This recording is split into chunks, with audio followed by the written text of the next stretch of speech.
जो शरीर, धन आणि जन यांना गवताप्रमाणे समजून देवावर प्रेम करतो तो वैष्णव समजावा, असे प्रतिपादन ज्येष्ठ कीर्तनकार संदीप महाराज यादव यांनी केले आहे।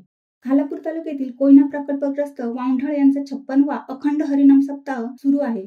या सप्ताहाचे पुष्परूपी कीर्तनाची माळ गुंफताना ते बोलत होते। जगद्गुरू संत तुकाराम महाराज यांच्या अत्यंत प्रसिद्ध आणि महत्त्वपूर्ण अभंगावर त्यांचे कीर्तन झाले। वैष्णवाची आंतरिक 4 लक्षणं असतात। ज्याचं प्रेम देवावर आहे, जो शरीर, धन, जन यांना गवताप्रमाणे समजतो, कितीही दुःखांना सामोरे जावं लागलं तरी आपल्या नियमात बदल करत नाहीत आणि ज्याला जातीचं, काळाचं, धर्माचं बंधन नाही तो वैष्णव समजावा, असे संत तुकाराम महाराज यांनी सांगितले आहे, असे सांगून वारकरी संप्रदायाचा महत्त्वपूर्ण घटक वैष्णव आहे। सातारा जिल्ह्यातील जावळी तालुक्यातील जांभरूख हे गाव रायगड जिल्ह्यातील खालापूर तालुक्यात वावंढळ या ठिकाणी स्वखर्चाने वसले आहे। जुन्या गावची रूढी परंपरा आजही जपल्या जातात।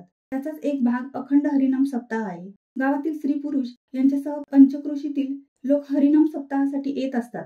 श्री जानाई, श्री इंजाई देवस्थान ट्रस्ट, जय भवानी महिला मंडळ, जय भवानी तरुण मंडळ हे सक्रिय होऊन अखंड हरिनाम सप्ताह यशस्वी करण्यासाठी प्रयत्न करीत आहेत।